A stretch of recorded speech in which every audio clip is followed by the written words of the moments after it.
Welcome, my name is Diablo68 and this is Game in Existence, the channel where we go over everything to do with games. Today we're looking at Stellaris, which is a real-time pausable 4X game, so let's get into it. When it comes to 4X games, I absolutely love editing my race and customizing my own race. Now, in Stellaris, you can do this, and it's got, quite a lot of the cosmetic things you can do, changing what your people look like, ship appearance, things like that. But where I feel it's a little bit lackluster is when it actually comes down to this trait system.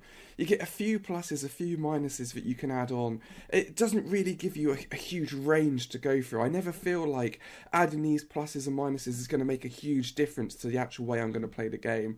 And even when it comes to a governance and ethics wheel that you go through, and again it's a few pluses, a few minuses, it can change the way of how you have leadership, whether you're a military dictatorship or a democracy, which is kind of interesting. But I just don't feel like Stellaris really makes me want to come back and keep playing the game and editing my race. Stellaris is more of a lane-based system than a hex-based system. You have the map that you explore and you have a fog of war. Each of these yellow points here are different stars with different resources and areas to exploit. You can move your ships and they can navigate to different areas, and you can queue up multiple moves and things like this. Some of these stars will be connected to multiple stars rather than just one that you go along. There are also different ways of movement. You can have more like jump engines and wormhole things, which mix up the game and make it take it a little bit away from this lane-based system. When you actually go onto the planets, it's almost like a little mini game that you have here. And unlike traditional 4X games where you have an industry, instead with the pause button, if you look down the bottom, you've got this pause button. Resources come in real time. In one way, this makes it interesting in the fact that, and easier for people in the fact that you either have the resources to build a building or you don't. It's as simple as that. It's not this, okay, it's going to take 10 turns to build this building.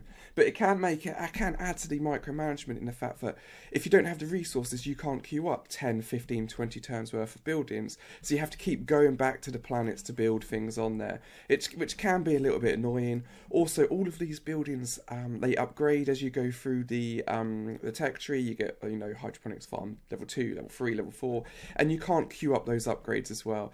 Adds to the micromanagement, which is a little bit annoying. One of the things I really love about 4X games is working your way through the tech tree, seeing what different options there are and sort of objectives to go through to try and achieve. And Stellaris doesn't have a tech tree. It gives you 3 random researches. You have physics, society and engineering, and each time you do one of these researches, it just provides 3 random researches to go through. Now you can extend this to sort of 3, 4, 5, 6 later on, but at the start it gets really annoying. If you need a specific research to improve one of your planets, like you get this unlocking of areas that you then can't build on your planet, and if it's not coming up, it's really taxing of sitting there and going, oh, why can't I get that? And I think they've tried to make it so you sort of role play your way through a 4X game, but I just find it quite annoying to go through. You sort of just meander with no real objective. And even when you do the upgrades, a lot of the time, you unlock a blue laser level 1 or a purple laser. I don't know. It doesn't really feel like a big impact of something you've unlocked. Ship design in Stellaris is actually one of the best parts of the game, without a doubt. I really like the fact that you have your different ships and you need to build those different ships. They're cheaper, they're going to get in the way, you don't want your battleships blowing up, they take so long to build and they cost so much. You're going to end up customizing all of these different ships. And when you go in, you have different sections that you can choose. These are all different parts of the ship, and these are different loadouts that you can have. Different loadouts is good, you can have different options. And then when it even comes to then putting stuff on the ship, as well, you have different things. Do I want to put a laser on? Do I want to put this in? A simple power-based system, so if you put loads of power-hungry weapons, you're going to have less shields. It's just a nice system that they've got in Stellaris. It makes you go back and have different customizations. I've had different levels of fleets. I've actually designed fleets and you have them customized. It's really good, really, really good. Probably one of the best bits in Stellaris is the ship design. Combat in Stellaris is really straightforward. You have your fleet, you click on attack something, and there it goes. There isn't any micromanagement to control as you go along. It literally just goes in, it does all of this in real time. You have a retreat button, so if it looks like it's all going, badly, you can retreat. But it just gives you a nice visual of what you've done in the ship designer. So I want to start off with some good parts with Stellaris, and that's the fact that you have different heroes, and they apply to each of the different researchers. You put them on science ships, on planets, things like that. And the amount of stars here represents what sort of level they're at.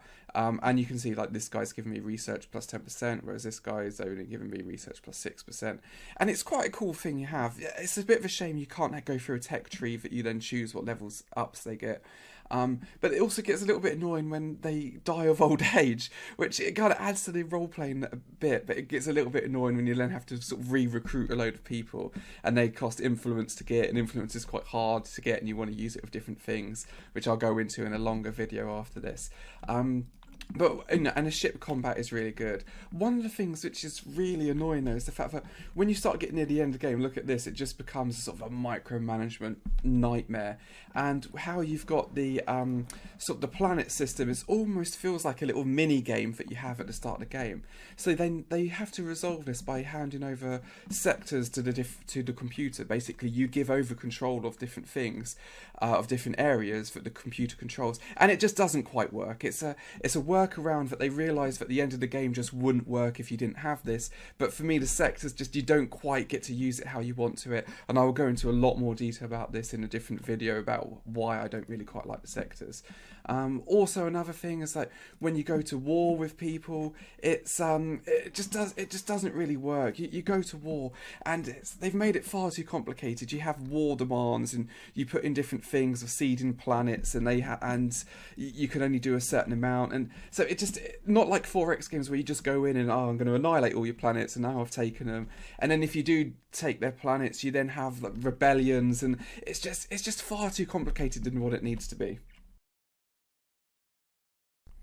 Okay, so a super quick conclusion for Stellaris, because I'm going to run out for my 7-minute review, and that's the fact that it's an interesting game, but it just doesn't quite work for me. It has too many niggly things, ethics divergence, going to war, sort of the sectors, too many things which for me are just end the game. I don't want to play it. I've stopped playing it.